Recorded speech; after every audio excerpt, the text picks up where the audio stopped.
Kasi, kuya, every time nalilingon ako, sumusunod siya sa akin eh. Ano ang tawag doon? Stalker kita. Coincidence lang yun ko. Nag-assuming ka mo. No, it's not a coincidence. It's a destiny.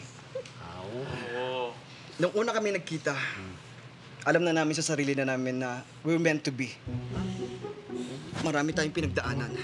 Ups and downs, downs and ups, horizontal, vertical, swing, swing, swing, swing. But for a while, we go in separate ways. Pagkalipas ng maraming panahon, na-realize namin na hindi pala namin kayang mawala sa buhay ng bawat isa. Kaya, brum brum. I love you so much. Gano'n na ba kayo katagal? I think 5 days.